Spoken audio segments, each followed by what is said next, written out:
Hello, welcome to another session with Today Alaike Snachi. Today, we'll be handling a very interesting topic in physics, Newton's laws of motion. We have the first law of motion, the second law, and the third law. Let's start with the first law. In Newton's first law of motion, he was trying to answer the question, what causes an object to start moving?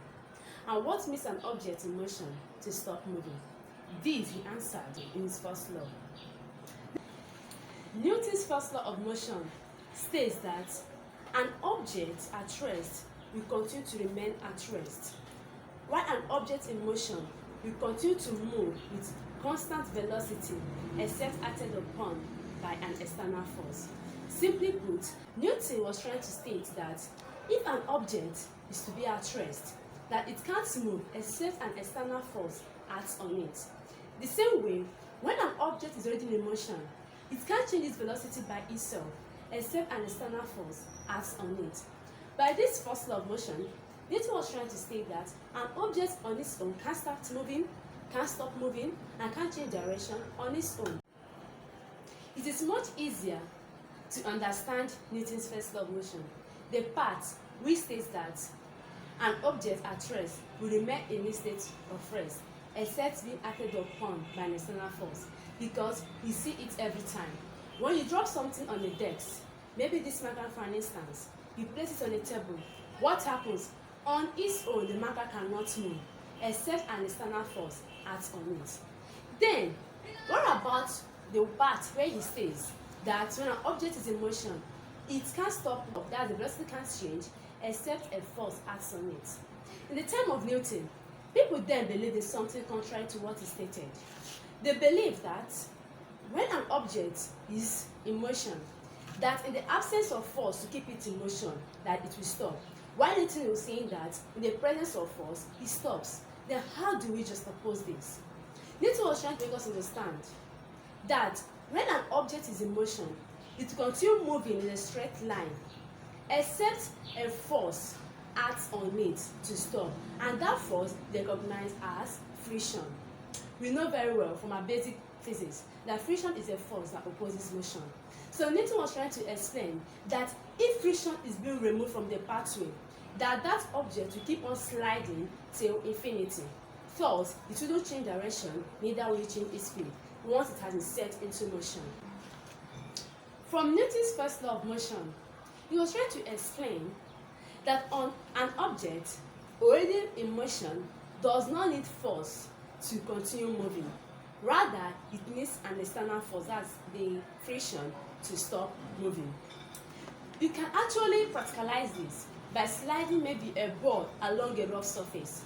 What do you experience? You see that within a short period of time, it stops moving due to friction acting on the ball. At the same time, if you try to recreate the surface, maybe with oil, what happens? The ball tends to keep on sliding.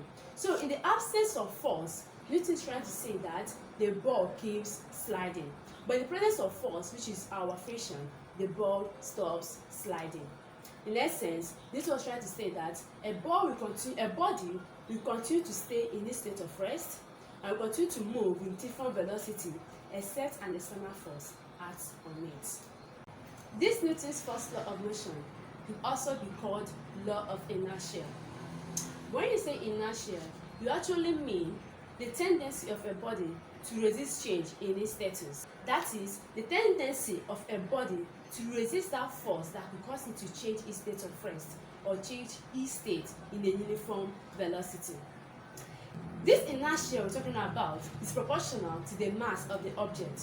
Therefore, you can say that mass is the measure of inertia. The more massive an object is, the more inertia it has. And the less massive an object is, the lesser inertia it has. That is vice versa. So, with all these things in first law of motion, you can say that an object at rest or uniform velocity, that's the motion, will always tend to resist any force acting on it to change its status. But then, it will continue to remain at that state of rest or state of uniform velocity, except an external force which is able to overcome the inertial state of the body to make that body to change its status.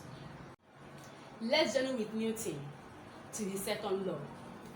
Newton's second law of motion states that force is equal to the rate of change of momentum with respect to time. I repeat, that force is equal to the rate of change of momentum with respect to time, and it takes place in the direction of the force. You can present the second law mathematically. Second law of motion, force is equal to rate of change of momentum with respect to time. From here, you can go further to say that F is equal to mv minus mu all over time. Remember here, our mv is our final momentum, mu is our initial momentum, and t is our time. So we can rather say F is equal to mass times the change in velocity over time. Looking at this, you'll be familiar with this formula. We say that change in velocity over time gives you what? Acceleration. Therefore, we are left with what? F is equal to ma, where F is our force, m is our mass, and a is our acceleration. So this is simply Newton's second law of motion. So from here, you can see that if we have agreed from first law that a body continues to remain in this state of rest or motion with uniform velocity except being acted upon by a external force. So what happens to the body when this force acts on it? Newton's second law of motion explains that. It explains that if a force is being exerted on the body, it causes acceleration of the body. That is, if the body was to be at rest, once we exert an external force on it, what happens? It accelerates, that is, it starts moving. But if it was already in motion, what happens once you exert the force? It either slows down, speeds up, or it changes direction. So from Newton's second law of motion, once force is exerted on a body, it causes acceleration. And then from this equation, you can say that if the force is doubled, what happens to acceleration? It as well doubles. And as well, if the force is decreased, acceleration is as well decreased. Also, you can see that F and mass are directly proportional. So what does it mean? If the mass is high, you also have to exert a higher force for you to move the mass. That is the simple reason why you need much force to move a heavier object than moving a lighter object. So, in conclusion, Newton's second law of motion is trying to state that once force is exerted on a body, it causes acceleration in the direction of the force. Having done justice to Newton's first and second law, let's now move to his third law. Newton's third law of motion simply states that to every action, there is an equal and opposite reaction. Newton was trying to explain that if this is body A and body B, that body A exerts a force which you can say is Fa on body B. Body B exerts a force Fb on body A. He says something interesting, that both Fa and Fb are equal in magnitude, just that they are opposite in direction. So this will be negative and this is positive. This is the action and this is the reaction. When body A exerts an action or force on body B in response exerts an equal magnitude of force on body A, but that the direction is different. You can explain it better as you're sitting on your seat watching this video. What happens? Your body exerts a downward force on the seat you are sitting on, and then your seat exerts an upward force on your body. They have the same magnitude, just that the direction differs. Even the bird says thanks to Newton's third law of motion. Oh yes, we know that the bird flies with its wings. But how does it fly? Newton's third law of motion helps it to do so. How?